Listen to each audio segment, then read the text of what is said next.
Salve, salve galera! Tudo bem com vocês? E aí, preparados para corrigir mais uma questão de história do Enem 2020?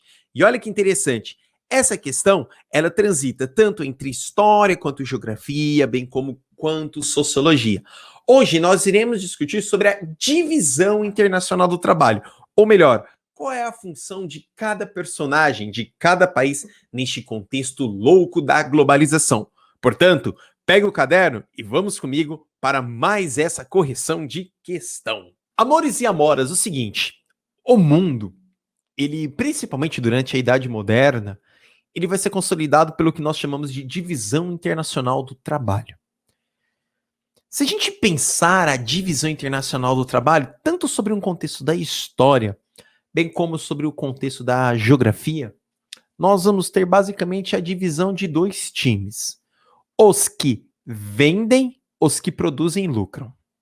Os que vendem, os que produzem lucram. Ou fica até melhor, dentro do contexto da divisão internacional do trabalho, e aí já fazendo relações durante a Idade Moderna, durante o mercantilismo, nós vamos ter as colônias e as metrópoles. Então as colônias, qual era a função das colônias? Fornecer a matéria-prima. Qual era a função das metrópoles? Simples, simples, simples. Processar aquela matéria-prima e vender. A divisão internacional do trabalho, ela vai ser responsável por desequilibrar todas as relações econômicas que a gente tem até hoje. Por quê? É só pensar a colônia vendendo a matéria-prima. Vamos estabelecer aqui, enquanto ilustração, um exemplo muito simples. A colônia vende a matéria-prima por R$1. A metrópole vai processar a matéria-prima e vai vender de volta para a colônia, uma vez que as colônias estavam presas ao pacto colonial, por R$3. Enfim, a colônia teve um prejuízo de 2, a metrópole teve um lucro de 2. Pronto, isso é uma ilustração para nós entendermos. Ou seja, divisão internacional de trabalho. Quem tem a matéria-prima, quem tem a indústria. É claro que posterior à Segunda Guerra Mundial, a gente começa a assistir o que nós chamamos de nova divisão internacional do trabalho, quando aquelas antigas colônias, que agora são conhecidos como países subdesenvolvidos, passam a receber as indústrias dos países desenvolvidos. Entretanto, isso não diz que as colônias estão emancipadas economicamente. Elas continuam presas às grandes metrópoles. A diferença é que elas estão presas com as indústrias das grandes metrópoles. Beleza? Pensando nisso e com isso, a gente discute o seguinte. A divisão internacional do trabalho significa que alguns países se especializam em ganhar e outros em perder. É isso.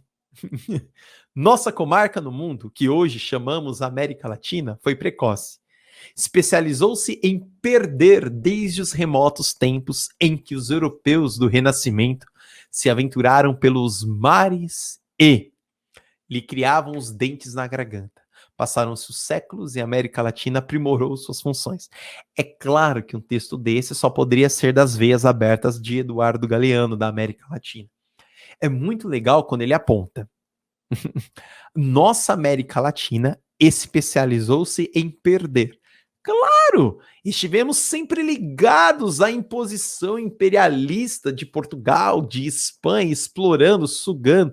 É só vocês imaginar um canudinho atravessando o Oceano Atlântico e sugando todos os recursos naturais, sociais que a América assistia. Então a gente sempre ficou preso nisso.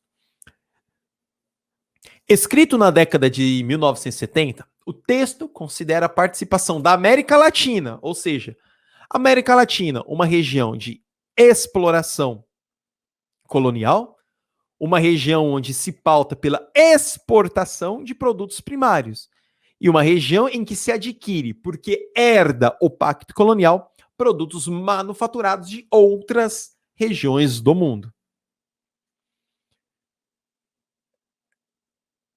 Escrito na década de 70, o texto então considera que a América Latina ela trouxe consigo a produção inovadora de padrões de tecnologia.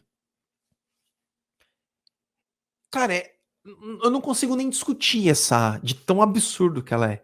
Se a gente está preso aos tentáculos imperialistas, então ele não está valorizando que a América Latina desenvolveu uma estrutura inovadora de padrões de tecnologia. Aliás, Os tecnopolos espalhados na América Latina, vamos pensar aqui no estado de São Paulo, ali a região de Gaviões do Peixoto, Araraquara, São Carlos, ali a região onde está a Embraer, onde está o ITA, aquela região, ela é um tecnopolo, resultado posterior da chegada de grandes multinacionais que trazem tecnologia consigo.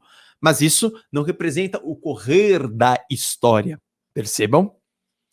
Superação paulatina do caráter agroexportador. Superação. Então, éramos agroexportadores e, aos poucos, com as mudanças técnicas promovidas e organizadas pela globalização, a América Latina deixa de ter um caráter agroexportador. Bom, eu só vou jogar esta pergunta de volta a vocês. A América Latina deixou de ter um caráter agroexportador? Ora! Se exatamente as estruturas agroexportadoras que modelam o nosso PIB, o nosso e dos outros países da América Latina. Com a divisão internacional do trabalho, é claro que isso mostra, e a tom de crítica de Eduardo Galeano, que há uma apropriação imperialista dos recursos territoriais. O próprio texto e a minha própria narrativa já aponta essa resposta. Então, marquem a C de certa. D e a E, vamos entender porque não podem ser. Valorização econômica dos saberes tradicionais. Aqui entra naquela mesma discussão do eurocentrismo, naquela mesma discussão da não aceitação dos limites territoriais pelo qual eram postos os mapas. Pronto. Então, valorização econômica não tem jeito. Dependência externa do suprimento de alimentos. A gente tem dependência de tecnologia. Alimento a gente produz.